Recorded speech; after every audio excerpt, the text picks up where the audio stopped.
From KMUW Wichita. From Toronto, Ontario. And from Armilla, Spain. This is You're Saying It Wrong. Let's talk words.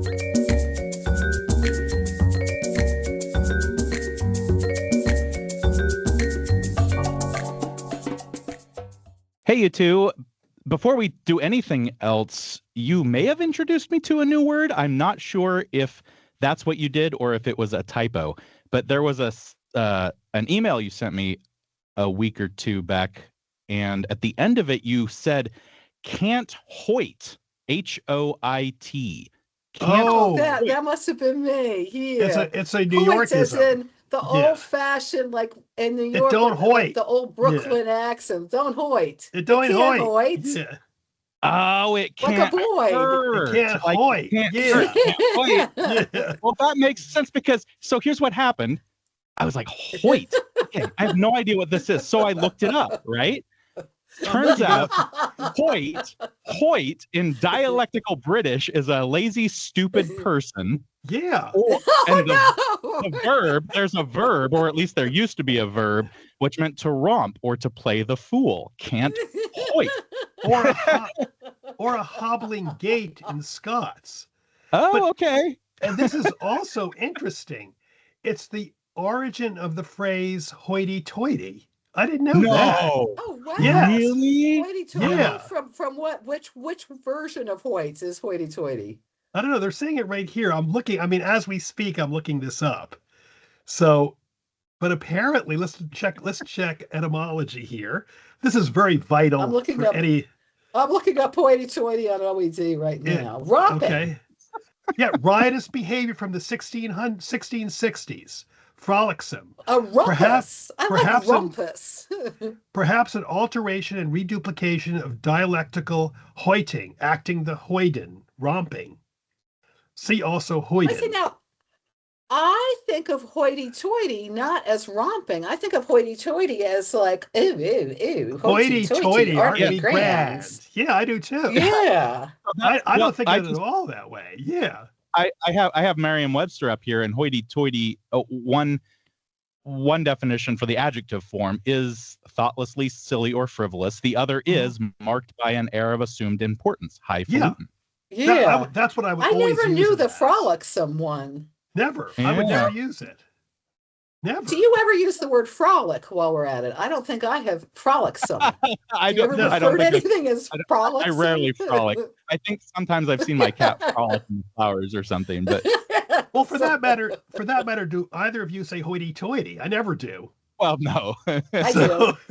Oh, I Kathy actually does. no. I say hotsy-totsy. I say hoity-toity, but I more often say hotsy-totsy. Mm-hmm. But Which I is the do same say thing. Yeah. Yeah, to me, yeah. Well, anyway. Well, moving along into real world language. Yeah. So yeah, I meant can't hoit. Yeah, well, like that. and additionally, we can't romp or play the fool either. We can't hoit. No, we cannot. In a haughty manner. First of all, apropos of something we talked about the other week, we have this question from Ellie in Wichita that both Ross and I found interesting.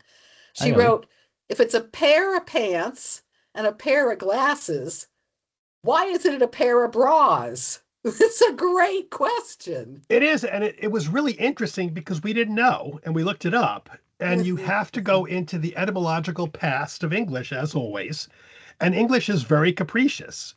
Because we were talking before about a pair of pants isn't like one pant versus another. We thought that's a fake etymology.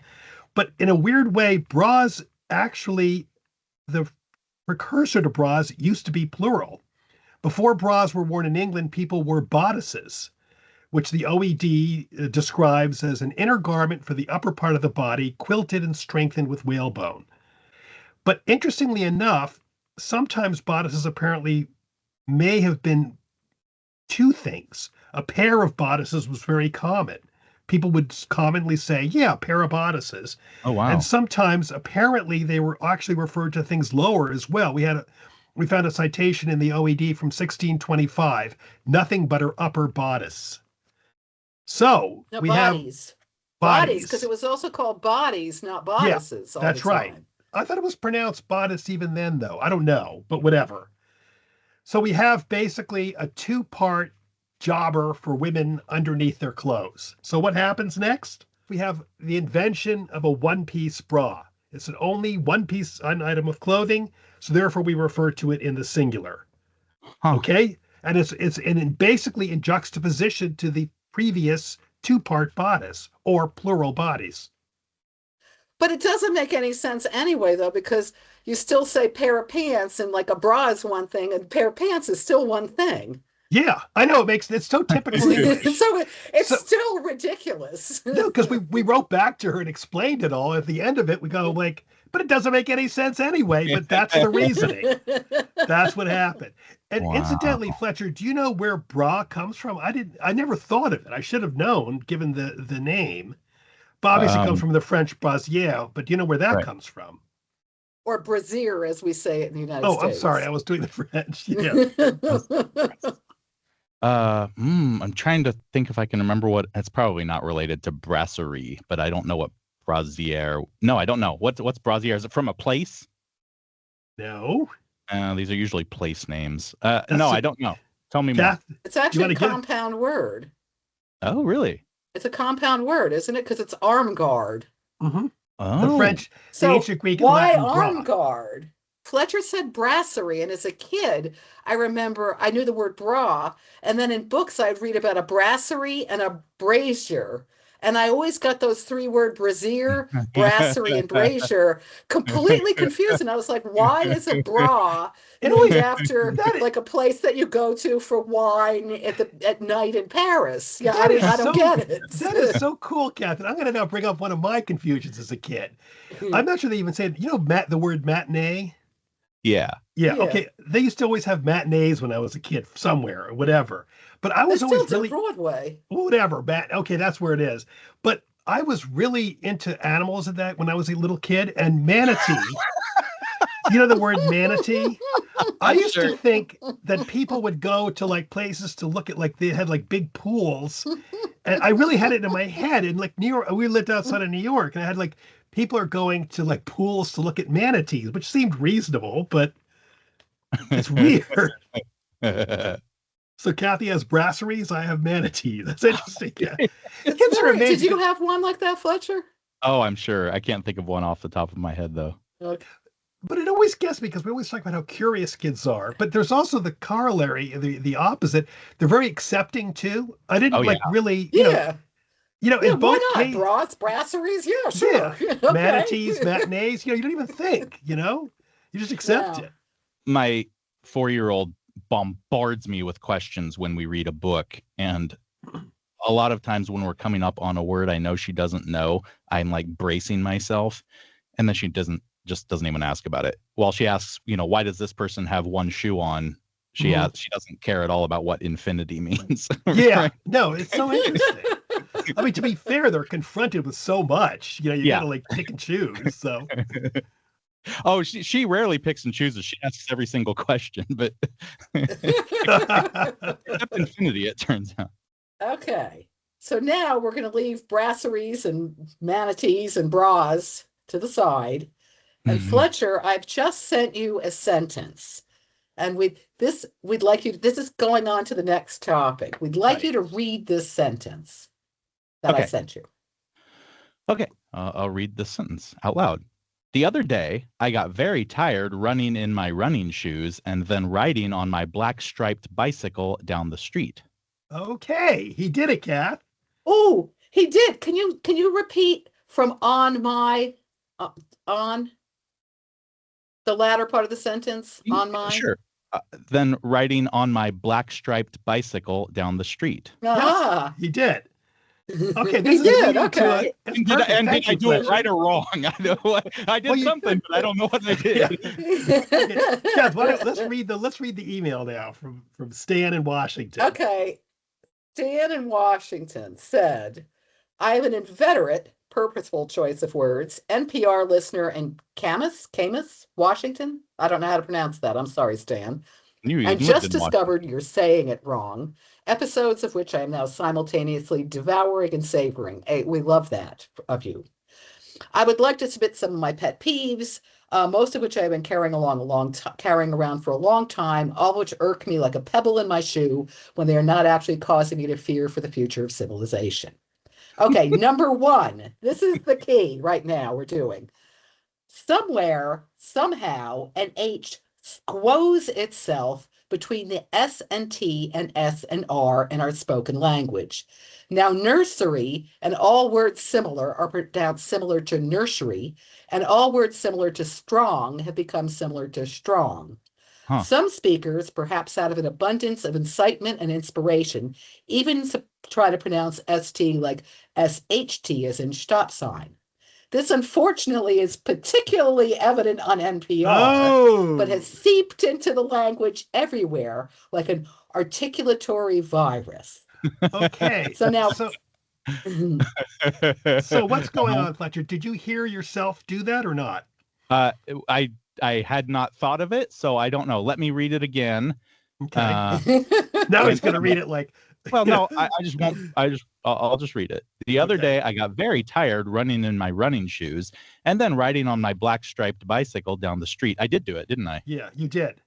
Yeah, striped. Right. Yeah. Striped, Do you know what it's called, striped. Fletcher? It's very common. Do you know what it's called? No, I don't. Actually, before one quick thing, Kath, why don't you and I try to read it? Let's read it. I don't. Whoa! I don't say like stop sign.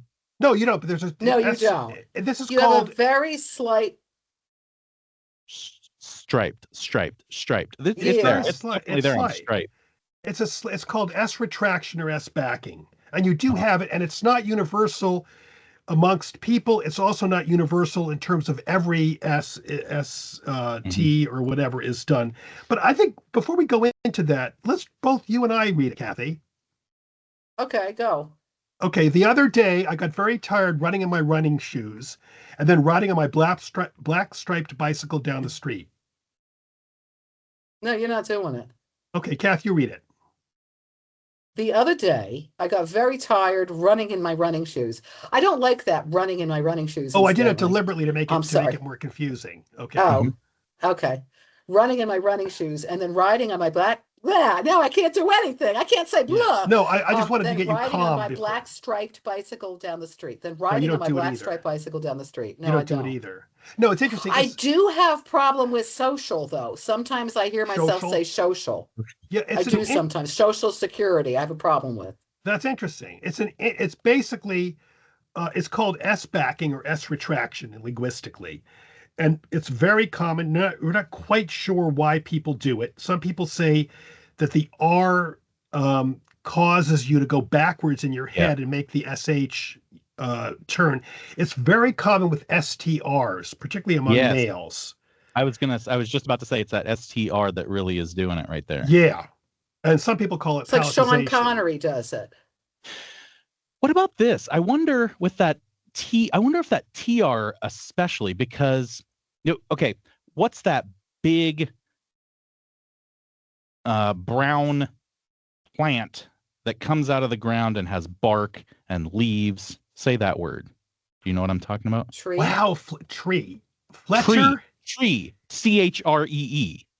You are brilliant. You're right. I say Fletcher, tree. You are absolutely brilliant because we were just about to bring that up, or at least I was. There is a very common co-articulation with the T. It's they noticed that exactly. Mm-hmm. People a lot of times you can't help it even with the TR. Say the TRUCK. Truck. Yeah. Truck. Right. Kids actually, in some cases, kids actually spell truck. They did a study, and they spell it with a CH. Yeah. Which is interesting. I believe that. Yeah. So I think you're right. Yeah, I think that really affects that, because again, like I said, I don't say stop sign. I don't, but I might say, but I'll say like strong, strong. Although that, I mean, when it slides into that TR, it kind of makes the ST sound like a SHT, even if I'm not actually doing that with my mouth. No, you're completely And it's correct. not actually very strong. It's like half of an sh. Do you Yeah. know what I mean? Yeah. It's a hint. It's a scintilla of an Mhm. sh. Yeah, Because yours was you're not saying street, but you said when you said striped, it wasn't striped. Right. But it was that hint of an That h. little hint. Yeah. no, it's really interesting. And here's something really cool. S backing is different. Basically, they think amongst females and males. Oh. Apparently, males tend to do the striped more commonly. Hmm. Females tend to do what's called a word medial. They'll say restaurant, grocery. In the middle, In the medial as middle. in the middle of something. Yeah. Yeah. Oh, I do that. I just noticed. Yeah. Restaurant. Absolutely. Restaurant. I do. Yeah. Yeah. No, but their Restaurant. differences, it's I really know, interesting. restaurant constraint. They also say Constraint. that it's more common in the Midwest, South, and Canada, but not in the West. But then I saw something else saying it was more common more common in the East and the West, more southern than northern, more rural than urban. Yeah, they Yeah, think, but who but knows? Canada is north, and and it's common in Canada too. I think Mhm. no one really knows where it's done. Apparently, though, women tend to do it more than men. Basically, young women tend to be the linguistic drivers of Yeah. Yeah, the we talked change. about Yeah, we that. talked We about talked it. about Yeah, that. Mhm. yeah. So it's really interesting that common, but it's also interesting, Kathy, because you and I don't do it, No, and we that's do why, not. and But that's as why I I get said, I do sometimes have problems with social. social. Yeah. Yeah, I think Social. I might too. Social security, social. I don't know. I don't think I do. I'm sorry, as you guys do this, are you finding more saliva in your mouth? Because I'm starting Yes, like I am. I'm flooding. getting like I know. I am No, like too. social. I feel like snagglepuss or whatever it was. But to answer the question, I think that we're seeing linguistic change in action when we're watching this. Uh-huh. I don't think it's really a virus. It's just language changes. And Yeah. we're seeing that Right. we're kind of forced. I think co-articulation is probably the best theory why it's happening. Like Fletcher brilliantly thought about it with the TR in truck. You're kind of the combination of those letters kind of slightly forces the SH for STR. Mhm. But it's what's happening. I mean, like that's how language works. I think because everyone talks about it all the time now, we're listening to radio and all that, we notice it. Yeah. Whereas before, Right. they didn't. To the best of my knowledge, they didn't have radios in Old England, so they didn't hear it, so they weren't that aware of it. But I mean, we go back to how we drop and like how Middle English has changed to Modern English. I mean, we've dropped all those the e's at the end that are still there Yeah. in spelling that we don't pronounce, Exactly. and so Yeah. forth. So I mean, it's very similar. Yeah. One day we But should it's just that the spelling will not change. What? actually one thing we should do is get someone reading. I found a couple of them. Get someone reading Shakespeare. There's a father and son team that read Shakespeare as it would have been pronounced in Shakespeare's Well, Ross, day. you never asked me to recite the prologue from the Canterbury Tales, which, Kathy, as you well know, I can do. You've done this. I hate to tell you this, but you forgot. But you've several times enlightened us with your I Chaucerian keep trying to pronunciation. shoehorn it in again. I know, and you're succeeding too. You've done it several times. We can go backwards and do a search and we have Kathy reading Chaucerian English. But one thing I want to talk about, because while we're at it, I mean, with this sh sound, then you have completely tangential sugar and sure, Okay. SU, both Uh-huh. spelled. Fletcher, Why? Yeah. Yeah. Why do you think it's- it's should? Well, because sugar sounds weird, and so does sewer. It does. You're very right. Actually, though, there's a little more complex than that. Actually, Oh, really? well, the U used to be pronounced. The U used to be pronounced "shu," like sugar, like that. Sugar? Sugar. Well, that's even worse. And then the co-palatalization, the car, backwards it forced the sh to it, Yeah. and then it lost But they kept they kept the the spelling. SU, even though they changed the pronunciation. Yeah. Yeah. And the same thing, but I mean, it's not only sugar like that. Yeah, pressure. Or nation, Tion, is shun. Yeah. What do you mean? I always say nation. Subjugation. Nation. Do you? National. Interesting. There's going to be a national election next year. So, Well, and I mean, while we're at it, a word like natural is CH instead of T, right? Yeah. Natural. We don't say Yeah. natural. Natural. Natural. Yeah. No, And that's why when you see things written in the vernacular, I was going to say, like those books in the past would spell, like, it was supposed to be a mountain person. They would spell it like natural, NACHERAL or something Yeah. Okay, moving along. This is another unrelated email not on the CH as the SR. This is something I've been wondering about. Why is there a slash in the abbreviation of with, or for that matter, without, W/ or W/O, while most other abbreviations have a period? Am I missing something? Am I missing something obvious? This was Ken in Jersey City. Mm-hmm. Well, Ken. The one difference, I don't know if this is the answer, but the one difference is without is one word. It's two word. I mean, it's a compound word, basically, right? It's two words making up one word rather than two separate words. So like if we had two separate words, we'd put periods after each of them. But since it's all one word, we put a slash in between the two words. About, okay, but how do you abbreviate care of, Fletcher? So you're addressing something. Well, that's CO, but like, actually, I see it both ways. But that also seems like a postal type abbreviation or something that might otherwise confuse things if it were C period O period. Mm-hmm. How do you abbreviate air conditioning?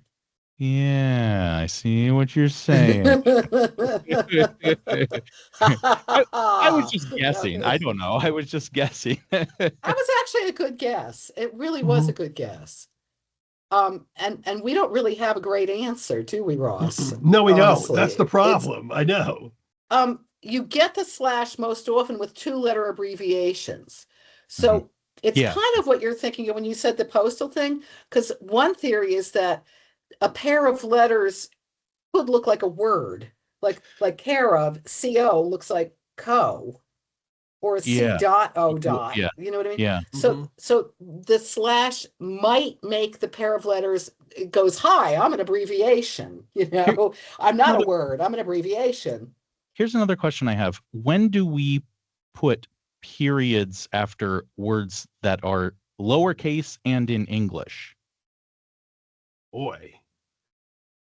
That's a tough question. I don't understand it. So it's like, you mean like number, like AM? We'd put periods after A and M, but that's not English. We'd put periods after IE, but that's not English. We'd put periods BC. after RSVP. Right. Okay, BC.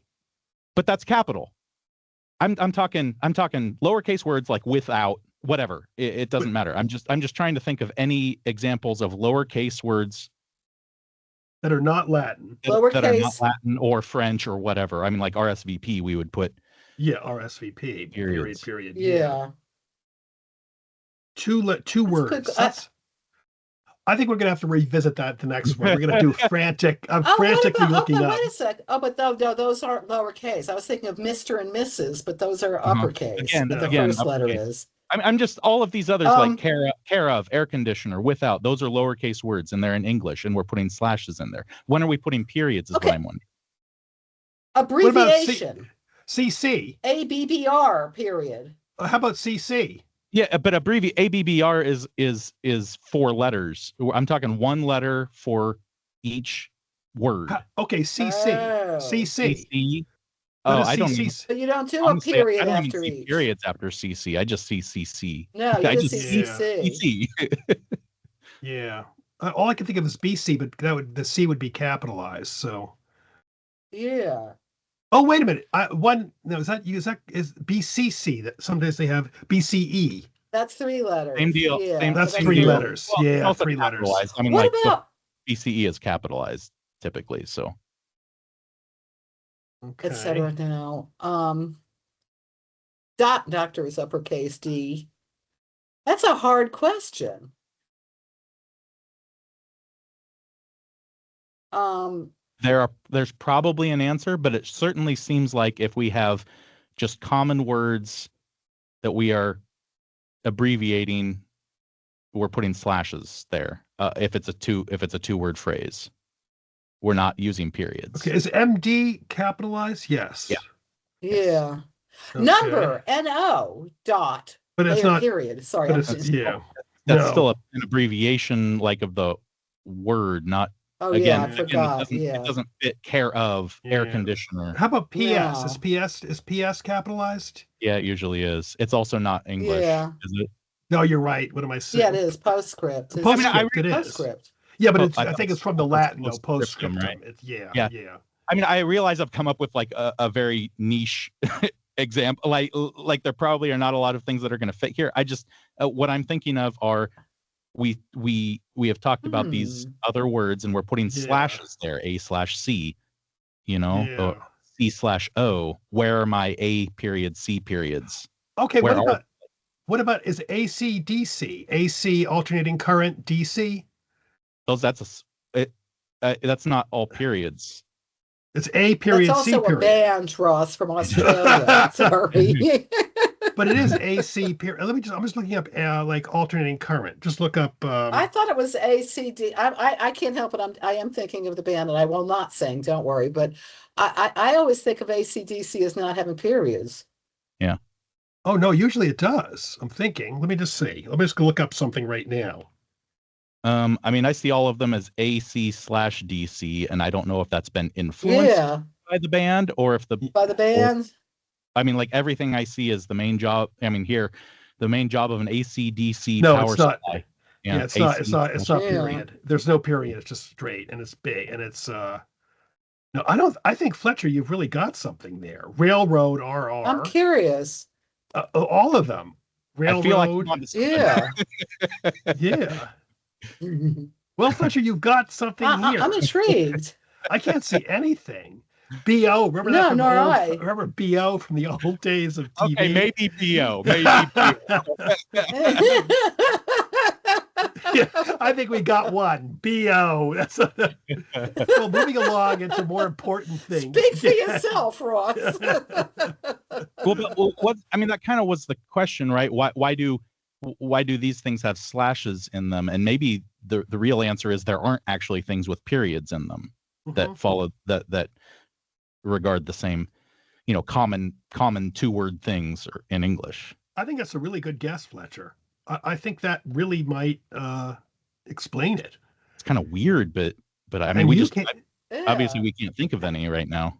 No, I'm looking at a long list now. I don't see anything. I don't see anything at all. Are you guys noticing, though, that there are fewer and fewer periods in abbreviations? Like I'm thinking when I do now AM or PM, I don't bother with a period. No, I don't either. Yeah, I just do AM or PM, and lowercase AM or something. Yeah, I'm the same. And I'm wondering, way. because I mean, to be a little dull for a second, there are different types of abbreviations. I mean, there's clipping. You just take part of the word off. That's like what we're talking about with, I don't know, et cetera or something. Not et cetera. What would be clipping? Well, you said like abbreviation, ABBR. Yeah, okay. And then there's brevigraphs, and that was when you replace the letters with a character or symbol. And then there's the one that's the most common now, which is initialisms or acronyms like LOL, OMG, ASAP, all that. And you never use a period in those. So no, really it's just, and those tend to be capitals. So but basically, I think because of the internet, we're going that way. I mean, even with things that used to be.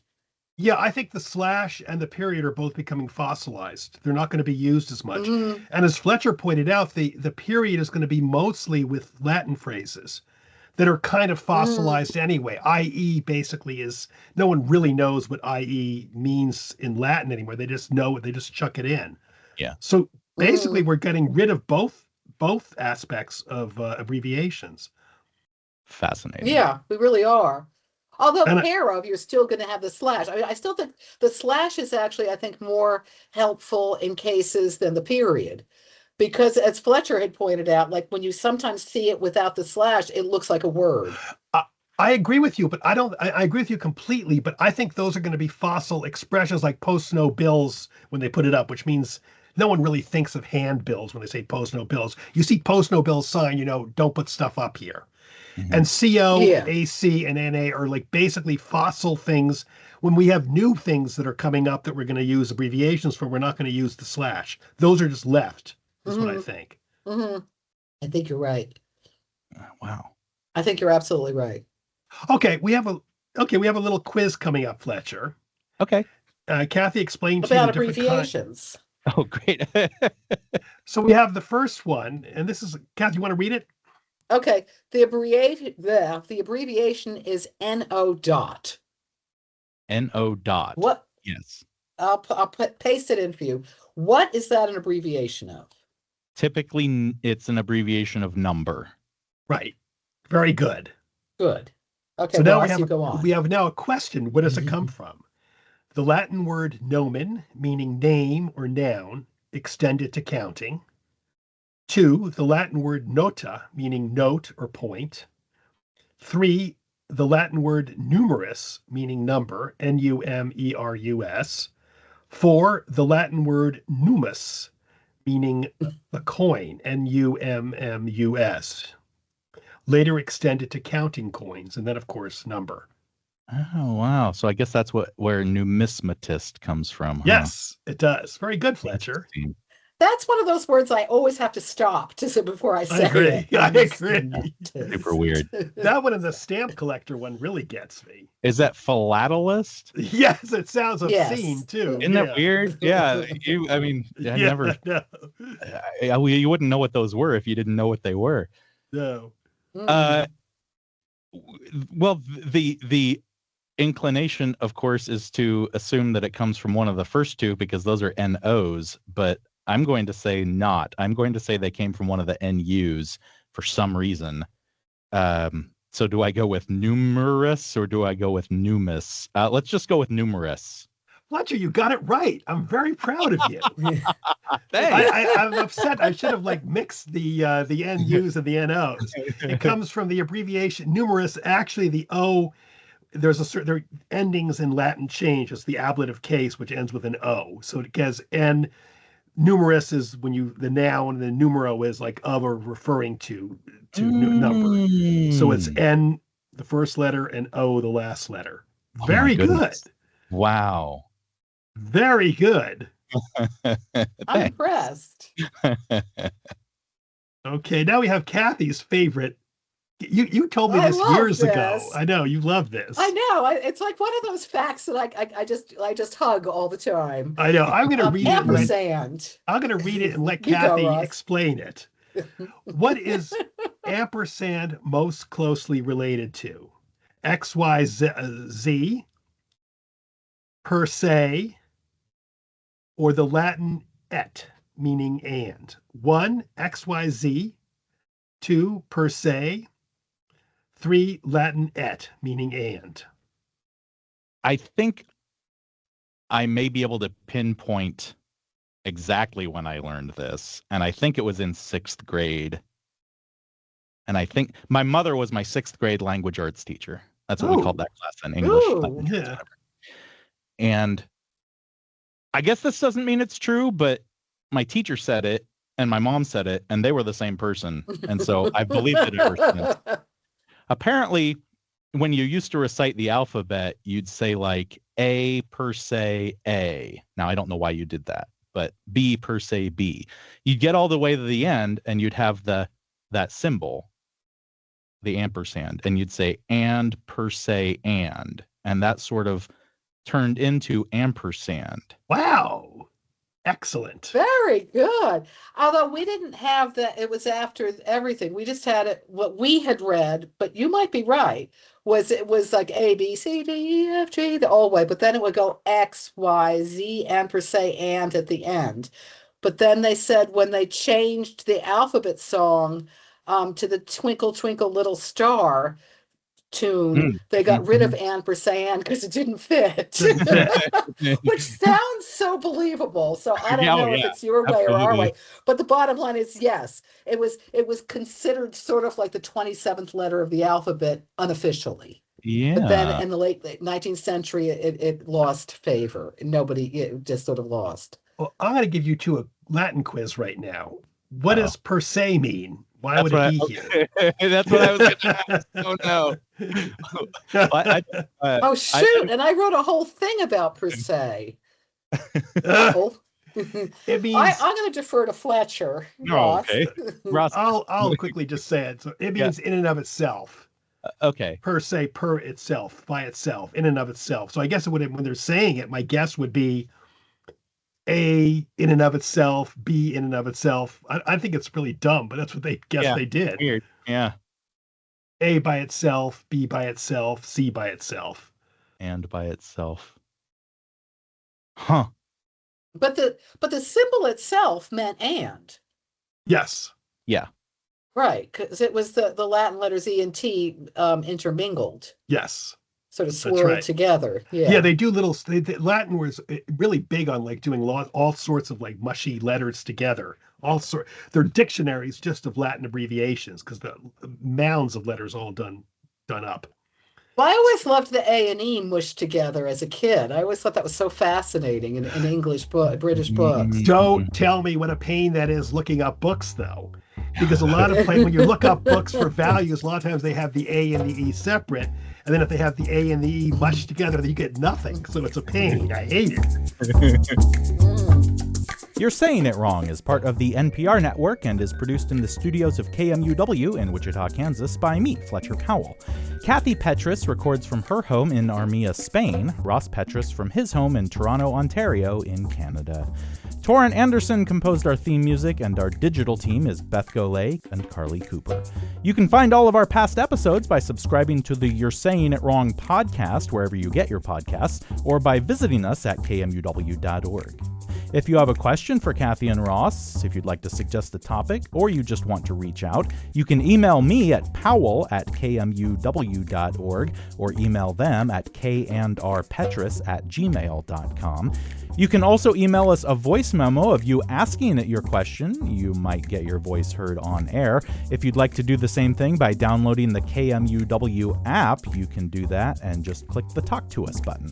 You can find all of Kathy and Ross's books pretty much anywhere you get books, and a handful of them are also available on audiobook read by the authors themselves. Thanks for joining us. We'll be back next week.